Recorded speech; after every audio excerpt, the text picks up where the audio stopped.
I was told there was no room at the Christmas table for my daughter and me, but my sister's neighbors were there with seats saved. I didn't argue, just showed them the gifts and left. My mother was shouting, "Don't leave."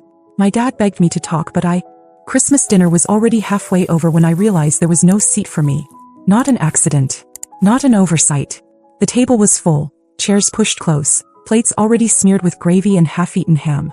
I stood in the doorway with my daughter Ellie, holding the gifts we'd wrapped the night before, and no one moved. Amanda made eye contact, then quickly looked away. My mom was laughing at something one of the neighbors said. My dad gave me a brief nod like he'd just remembered I existed. I didn't say anything. I just stood there like some distant relative who had shown up uninvited. There were people I didn't even recognize sitting at the table. Neighbors. Friends of Amanda's, maybe. One of them had their coat on the back of what was clearly the last available chair. My daughter tugged at my sleeve, confused.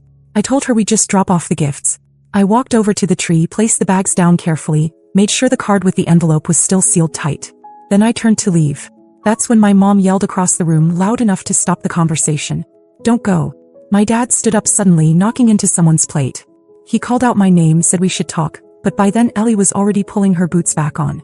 The ride home was quiet except for the sound of wrapping paper rustling in the back seat. It wasn't always like this. But everything shifted after my husband left me.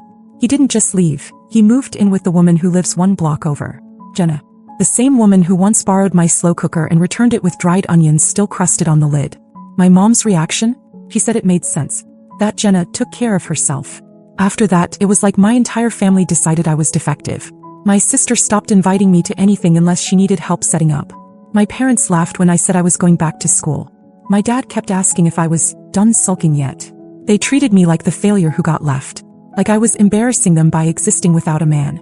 But what they didn't know, sitting there with their wine glasses and strangers in my place, was that they had just missed the biggest gift they were ever going to get. There was a check inside one of those gifts. $10,000. And that was only the beginning. 2 hours after I left Amanda's house, my phone started buzzing. First it was my mom, then my dad, then Amanda. I didn't answer. I sat on the couch with Ellie watching the same Christmas movie we'd watched 3 nights in a row. He kept asking why we had to leave so soon. I told her we'd celebrate just the 2 of us this year. I told her it was special this way. The truth was, I didn't trust myself to talk to any of them without saying something I couldn't take back. Not yet. It took less than 24 hours for Amanda to text again. She asked if I could come back by and pick up the gifts you left. Said they didn't want to accidentally open the wrong ones. I stared at her message for a long time before deleting it. They thought I was bluffing. That I was being sensitive. That I'd come crawling back like always. Then Christmas night at 9:47 p.m. I got the first real reaction. My dad called 3 times in a row. Left a voicemail on the 4th. He sounded panicked. Said something about the envelope. Said I needed to call him immediately. I didn't. Because the envelope they found wasn't just a card. Inside was a short note. To help with the roof. Merry Christmas. And a check for $10,000 made out to my parents. No strings attached. No explanation. Just a gift I had planned quietly for months while they mocked me behind my back. A gift I was ready to give them even after everything. Until I saw those strangers in my seat.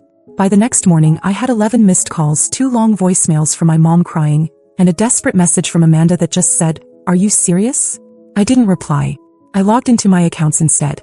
Cancelled the 3 automatic payments I had set up to cover their internet, their electricity, and a credit card my mom had once opened, just to get the rewards. They never remembered I was the one keeping those lights on. They were about to find out. At 2:12 p.m. my dad tried calling again. Then he texted, "We need to talk. Please. You don't understand what's going on." Oh, I understood perfectly. They didn't want me there. But they wanted what I brought. That's what burned the most. Not the lack of a chair. Not the strangers they'd chosen over me. But the certainty that even now, with everything unraveling, they still didn't think they'd done anything wrong. But I was done giving. And I hadn't even told them about the second surprise yet. I didn't answer any calls the day after Christmas. Or the next. I watched them come in. First my dad, then Amanda, then even my Uncle Dave, like they were passing my number around like a crisis hotline. I kept the volume low and let each one ring out. They had finally opened the envelope. At first I pictured them just tossing my gifts to the side like always, expecting bath bombs and a scented candle. But when they found the check, $10,000, signed, dated, sitting in a card with no sarcasm, no bitterness, something must have shifted. Because that's when the panic started. And that's when I knew it was time.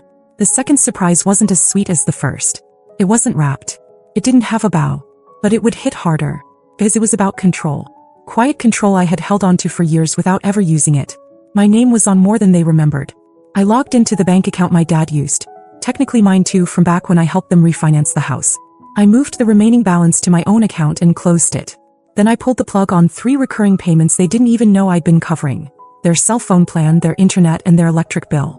My mom used to call me when the power flickered, assuming I had the answer. My dad never even knew how the bills were being paid. They just assumed someone else handled the details. Well, that someone just stepped out. I got my first call from Amanda at 10:14 a.m. I let it go to voicemail. Then she texted me from her husband's number an hour later. She asked if I had messed with something, because the internet was down and mom's phone said the account was frozen. I told her they should probably call their provider. Then I sent the real hit, an email to both of my parents with a scanned copy of the disassociation papers my lawyer had helped me draft earlier in the month. A clean break. No shared credit, no co-signed loans, no financial entanglements. I wasn't just walking away. I was locking the door behind me. By the end of the day, I had 8 voicemails, 3 blocked numbers, and 1 email from my dad that simply said, "Please." We didn't know. Didn't know what? Didn't know that I saw the way they looked at me after he left?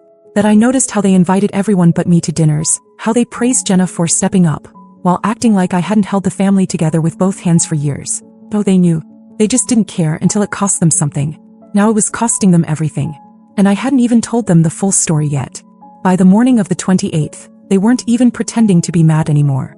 My mom called me from Amanda's phone and left a message that started with, "I know you're angry," and ended with her sobbing. My dad sent me a voice memo where he said the words, "I messed up for the first time in my life." I didn't respond. The guilt wasn't real, it was just survival. They'd lived for years in a system where I quietly paid for their mistakes, absorbed their cruelty, and kept the lights on without needing thanks. Now that system had collapsed, they were scared. Not sorry, just scared. Amanda showed up at my place around noon. She didn't text first. She just knocked. When I opened the door, she tried to walk past me into the house. I didn't let her. She said they were all falling apart and asked what I wanted, like I was holding them hostage. I told her there was no negotiation. That's when she said it. "You think you're above us now just because you wrote a check?" That made me laugh. Not because it was funny, but because of how far off she still was. The money wasn't about control. It was supposed to be help. A peace offering. A gift. It was the last good thing I was willing to give them. Amanda left furious, muttering something about family being forever. As if that hadn't already been shattered under their own roof. By evening, I had 3 more emails from my dad, each more desperate than the last. He said they couldn't reach the utility company, that the service desk kept bouncing them back and forth. Said they didn't have passwords, didn't know what to say. That they couldn't access their own account because it had been created with my email address 10 years ago. Then he asked for help. He wrote, "Just show us what to do. Then we'll leave you alone." That part actually made me stop for a minute. Because that was the truth hidden in the middle of everything. They never saw me as part of them. Just someone nearby. A convenience. A spare. I went upstairs, sat with Ellie while she built a puzzle and thought about what I do next. I had one final piece. One thing they really wouldn't expect. I sent a group email to everyone. My parents, Amanda, a few of the cousins who'd sat frozen at that dinner table while all of it happened. Subject line, "Since you all wanted surprises this Christmas." The message was short. "I know some of you were aware of what's been said and done behind my back. I stayed quiet for a long time, but I won't be part of this anymore. You'll find out more tomorrow morning." Then I attached the PDF. They'd all know exactly what it meant when they opened it. Because on the first page was the title. Notice of Severance. Family and Financial Disassociation. Effective immediately. I expected silence. Or maybe more crying. Maybe Amanda would post something passive-aggressive online. Maybe my mom would send some long apology I'd never read. But what I got was different. Scarier. And messier. The email hit like a grenade. Not just for my parents, but the entire family group chat, which I wasn't in, but someone forwarded me screenshots. People were stunned. A few were angry. Most stayed quiet. The subject line alone was enough to rattle them. And the document, severance from all financial and personal obligation, was cold, clear, and final. I expected a reaction. What I didn't expect was desperation that turned into something darker. It started with Amanda. 10 texts in a row. One of them actually said, "This isn't you. You're not this cruel." I almost laughed. Then she sent me a photo of my mom sitting on the couch crying, like that would make me forget the years of eye rolls and whispered jokes about how I wasn't strong enough to keep a man. I didn't respond. Around midnight, my email account was hit. Someone tried to reset the password. Gmail flagged the attempt. Same zip code as my parents. Same service provider. I changed every password I had and activated 2-step authentication on everything. Then I checked the shared Netflix account and saw it had been logged into 5 minutes earlier. I removed every device but mine. That was just the beginning. The next morning, Ellie's school called me. The secretary sounded confused. She said someone claiming to be my mother had called and said I had approved her to be the new emergency contact, and asked if she could take over pickup that week. My stomach dropped. I told them absolutely not. I removed every name on the list but mine. Added a password phrase to the account so no one could impersonate me again. They weren't just panicking now. They were trying to claw their way back into control. I spent that afternoon on the phone with my lawyer. I told him everything. The login attempts, the school interference, the sudden obsession with regaining access. He said it was good I had proof. That if they escalated we could file for protective clauses. Not just financial but physical if needed. I hated that it had come to this. But I wasn't scared. Just angry. More than I'd ever let myself be. That evening Amanda came again. I saw her through the camera on my porch. He brought my dad this time. It was snowing lightly and they were bundled up in the same winter gear I bought them last year. They didn't ring the bell right away. They just stood there for a few minutes like they thought I'd feel guilty if I saw them waiting in the cold. Then they rang. Twice. I didn't answer. I watched from the window upstairs. Ellie was already asleep. Then my dad stepped forward and said loud enough for the whole street. It wasn't just us. She knew everything. Jenna. I didn't move. I didn't breathe. He looked up toward the window. I didn't blink. Then he said, she was at the Thanksgiving meeting. They planned it. I had no idea what he meant at first. I hadn't gone to Thanksgiving. They told me not to bother. Said it was too soon after the divorce and everyone needed space. But now he was saying Jenna was there? With my family. Planning what? They left 5 minutes later after I turned the porch light off. I sat in the dark thinking about what he said. The neighbors. The chairs at Christmas. The weird timing of everything.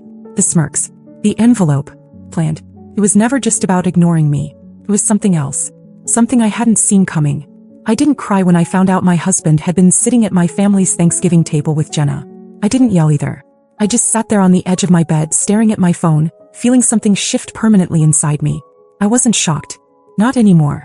It just confirmed what I'd already started to understand. It had never been about forgetting me. It had been about replacing me.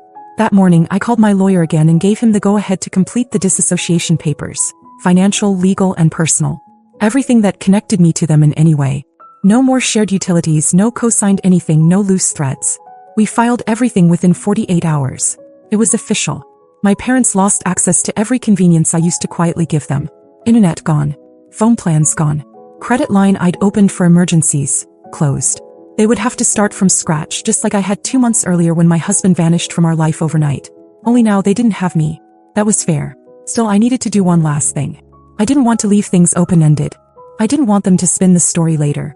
Pretend they didn't know why I cut them off, say it was sudden or that I had snapped. So I called them. Both of them. Together. I said it was the last time I'd speak to them and I meant it. My mom answered. My dad was already on speaker.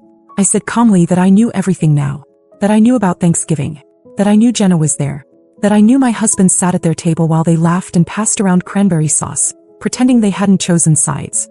That they invited the woman he cheated with and disinvited the woman he left. They didn't deny it. My dad mumbled something about not wanting more drama, and my mom started crying. She said she thought I'd be too emotional if I saw him. I reminded her I had been covering their bills. That I had a check under that tree, $10,000 to fix their house. That I brought it even after everything. And they still picked her. Then I told her I canceled the check. I told her the bank confirmed it. They'd never see that money. Not $1. And their roof would leak until they figured out how to fix it themselves. It got quiet. I told them one last thing. That I had written everything down. Every call, every bill, every cruel comment. Every time they laughed when I talked about Ellie's therapy or told me to stop making a scene. I had it all. And if they ever tried to spin the story to anyone, I'd make sure the truth was louder. She asked if I was serious. I said I was, and that this call was the last favor I'd ever do for them. Then I hung up. After that, I blocked their numbers. I left the family group chat for good. I deleted all the shared calendar invites, turned off the reminders for birthdays, removed every photo of them from my phone. Ellie and I started over. On New Year's Eve, I made homemade pizza and let her stay up past midnight. We danced in the living room. She asked if we were still going to Grandma's house someday. I said no, not anymore. But that we could build a new kind of family now. One that didn't make us feel small. It didn't happen all at once, but the weight slowly lifted. I slept better. I didn't jump when my phone buzzed. I stopped rehearsing arguments in my head. The silence felt strange at first. Then it felt like peace. The past didn't vanish. But I didn't carry it anymore. And that was the gift I gave myself. Mini update, 6 weeks later. I didn't hear anything for a while. Not a word from Amanda, not a call from my parents, Not even a passive-aggressive post I'd have to pretend not to understand. It was like they'd all vanished. I thought maybe they finally got it. That maybe they'd leave me alone for good. Then last Friday I got a letter in the mail. Handwritten. No return address. It was from my dad. He didn't apologize. He didn't even mention Ellie. The letter was short, just a few lines. He said the house was getting worse. Said they tried to get a loan, but their credit wasn't strong enough without my name. He wrote, "It was never supposed to go this far." I didn't respond. Not because I wasn't tempted. I was. For about 5 minutes. But I folded the letter, placed it back in the envelope, and tucked it in a drawer I rarely open. I don't need to burn it. I just don't need to carry it anymore. Ellie's doing better.